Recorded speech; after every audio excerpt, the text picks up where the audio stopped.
We are honored this morning to have with us a guy who has spent many, many years getting ready to be a talk show host himself. Fox Across America, arduous time in the classroom, unbelievable degrees, and is now a professional talk show host. He is Jimmy Failla, and he joins us here this morning on WSBA. Good morning, Jimmy. How you doing, man? Good morning, fellas. I've never been described as a professional before. I'm recording this. Well, we were trying to get this all set up. You know, I was a teacher for 25 years before I got into this. I never thought I would be doing a talk show host job. You and I talk, and you've been on WSBA now for just about a year. So congratulations on that. But you spent about 16 years, if I'm recalling correctly, of practicing in the schoolroom of life called a taxi cab. Am I right about that? That's a true story. I don't mean to brag, but I was driving a New York City taxi 12 hours a day. You know, you get in, it's about 5 a.m. to 5 p.m., and I'll tell you really quick, there's two differences, okay? If you drive days, you know, there's a lot of traffic. If you drive nights, there's less traffic. But during the day, nobody throws up in your cab. That's really the hook. That's how you determine which shift. and I just Very nice. And there are trade-offs in work, yeah. That's what I mean. And people think the night cab drivers see the craziest people, but it's not true. You know, anybody can get in your cab drunk at 2 or 3 in the morning, but it takes a real overachiever to hop in at 11 a.m., you know? Yeah. So I've seen all kinds of wizards and hobbits, and you're really bringing back memories, man. I feel like I'm on the Van Wyck Expressway getting yelled at, which is kind of fun after a while. I wonder with New York City kind of being, some people say like a ghost town now. I mean, you're there a lot, but I mean, I wonder if that is, a lot different now as far as being a cab driver. I just was wondering about that. Yes. What happened was Uber is what really changed everything first and foremost, because it didn't create more more passengers. It created more drivers. Right. So it thinned out business for cabbies. But right now, especially between the pandemic, between the lockdowns, there's not as many cab drivers on the road, which is like, you know, I guess it's a little bit better for traffic. But if you're a driver, it's really aggressive. Like you really, like this time of year, it's like you really find out what you're made of as a driver, because you know a lot of cut-offs and a lot of trade and paint and stuff like that. Yeah. We always say, like, you know, driving in New York City, it's like playing in the hardest division in sports, because everybody is, you know, pretty cutthroat. They're videotaping your practices like Bill Belichick. Like, it's intense. Yeah. You know, I often thought, you know, maybe if you wanted to teach people how to drive, you know, you have these people driving along with student driver on the back or different things like that, and you say, just take them to New York City for a day. I mean, you'll learn out of necessity how to drive, and then you're going to be fine for anything else you're going to face later on. Then just come back home, and there you go. You know what's funny, Gary? I always say that one of my favorite things to do when I'm driving in New York is look around at other cars, and I can see people who are driving in New York, not for the first time, for the last time. Like people that are having absolute meltdowns in their car. Exactly. My God, never going to see this guy on 3rd Avenue again. Exactly right. Yeah, I mean, you got to be taking your life in your hands. I mean, when New York is New York, you know, when it's operating the way it normally is, and it's pretty unbelievable. Hey, you know, I was thinking about what I talked to you about today. Of course, you haven't written, you haven't sent flowers, and so I thought I'd better call you and see if you're okay. And we're going to start doing this kind of each Friday, and it's kind of hanging out a little bit. But you know, your show's going great. I love listening to it. It's light, but it's, you know, at the same time you're covering the issues. But I was thinking about the last week or so, and what would you say about the last week or so? We can kind of include the inauguration in that if you want to. And I kind of was thinking about what you say is more important than what you do would kind of encapsulate the last week or so. Would that be anywhere close to what you're thinking about? Yeah, no, it's especially in this generation. And I'll start at the tippy top. Like, we had a blizzard this week. You're talking about what you say. If you're going outside to build a snowman, under this administration, it's important to call it a snow person, or you will get canceled. Yeah, you're exactly right. It's Frosty the Snow Person now. The world has changed. But, yes, there's such a big emphasis on words and on, as you said, you know, being on the right side verbally of issues. But the problem with that is, I always say on my show, the optics have become more important than the outcomes. So it's like it's more important to say something good today than worry about how this is going to affect us tomorrow or down the road. And I think that's what a lot of this response has been to the pandemic, especially as it pertains to schools.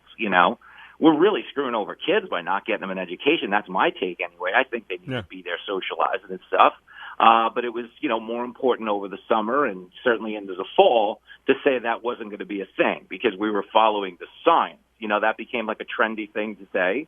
But, the God's honest truth is the science has been so all over the road. Like, if this was a GPS company, they'd be getting sued by everybody, And it's not like every car would be driving into the woods. You couldn't keep up with it. But the point is, it's not like we don't care or we're trying to, diminish the threat or anything because I know so many people have been affected by this. But I don't feel like everybody is talking with the greater good in mind so much as they're talking with their own good in mind. And that's my frustration. Yeah, I hear you. You were talking about snowmen, by the way. It's probably the one place where we are very gender neutral because we call it a snowman, but yet there's no evidence that it's a man. When we make a snowman, you really, and thank heavens for that, by the way, a man or a woman. You have classier neighbors than I do, is all I'm going to say. Oh, okay. Well, thank you very much for that. We'll not enter any further into that. Hey, one of the things that happened in the last couple of weeks, and I don't know how much of a baseball fan you are, but, we had the baseball writers voting, and Curt Schilling doesn't make it to 75%. And when you look at some of the stuff that Curt Schilling said, he's pretty, he's been kind of rough on some things. And yet it hit me.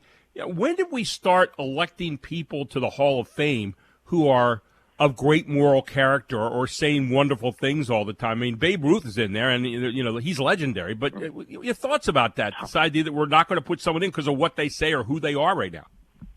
Yeah, I think we've lost track of what matters.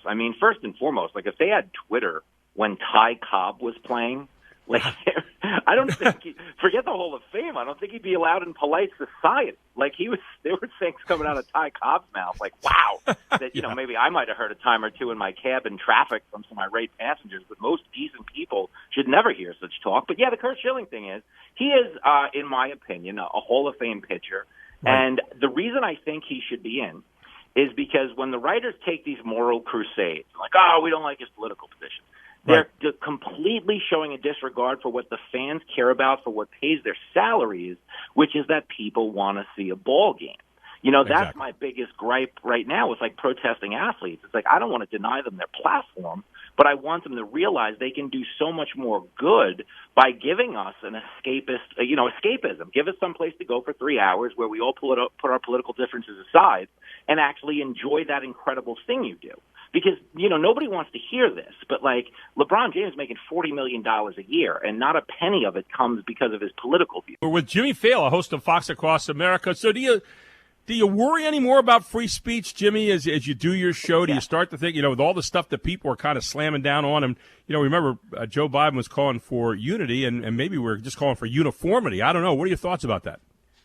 Absolutely. When they say unity, they just mean shut up and do what we like. They don't mean we're going to incorporate a couple of your ideas into a couple of, our ideas. If we were throwing a unity party, think of it this way. If you're throwing a wedding, people send out those save the date cards, Right. You would never send out a save the date that had a list of insults for the other side. Hey, we've got to go to the unity party, you white supremacists. Yeah, right.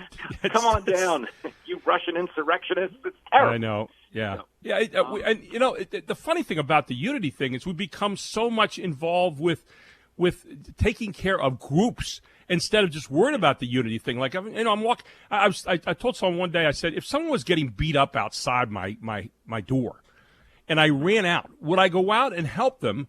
Or would I run out and I read a list off before I stand and say, are you left or right? Are you conservative or liberal? Are you racist or not?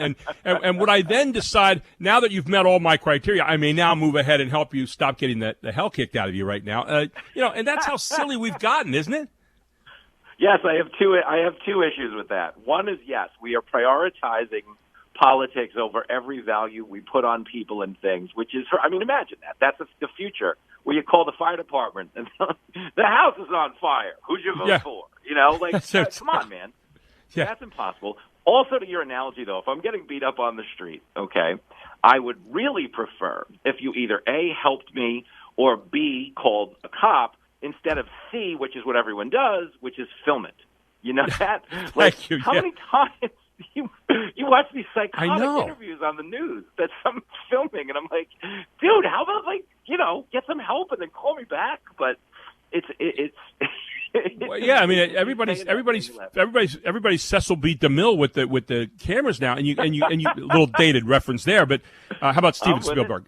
But anyway, I'm waiting for someone to say, "Hey, could you move over there a little bit, Mr. Cop, because I can't quite get that angle right." Come on, I can't get that uppercut in the picture. You got to move your shoulder a little bit. Good grief! To your point, though, yeah, to your point about unity, we don't actually need more unity. We need less unity. Okay, this is like what everyone's forgetting. The thing that's supposed to make America great is we're supposed to be free-range chicken. Everybody can do their own thing. That was the whole national motto, e pluribus unum, out of many one. The point is we're not all supposed to think the same way. We're absolutely not supposed to agree politically. That's the worst thing that can happen to us is you become a single-party, totalitarian state. And I don't think the people pushing this really see the potential damage for it. But the truth is, we're not supposed to like everybody. And that's the whole, that's the lie in this whole everybody's special. Not everybody's special. No, we're absolutely not all special. I mean, I almost burn my house down twice a year with an air fryer. I don't think I qualify as special, But this idea of self-importance where everybody thinks like we're so good. And I think the challenge is everything, because of social media, has become a branding exercise. Right. So there's so much pressure to think certain ways because it looks bad on your brand if you don't. I mean, the whole Democratic plan for governance is like, we're going to keep calling these people names till they submit and vote our way. But, if you're like a decent person, a self-respecting person, there's no name they can call you because you know better. But they don't necessarily think you do, and they're going to keep on trying. And that's been, you're talking about speech, the first 2 weeks of this administration, that's what it's been. It's been, we're seditionists, insurrectionist maniacs. Well, and it's okay to have the differences. I'm with you. I don't, you don't have to have the unity, but the unity of purpose ought to be, hey, we're trying to make the country better no matter what point of view you come from. And maybe respecting each other isn't such a bad thing. Jimmy, great talking to you this morning. I'm looking forward to catching up with you again next Friday, if that's okay. It's going to be amazing. I feel like we changed the world already. Like you could feel it in the air. I feel it. I really do. And just to be clear, I am definitely in for next Friday unless the Buccaneers don't cover the spread, in which case I might be AWOL for a little while. But assuming that comes through. While guys like Vinny Two Fingers whatever come chasing you, we don't want that to happen either. No, it's good stuff.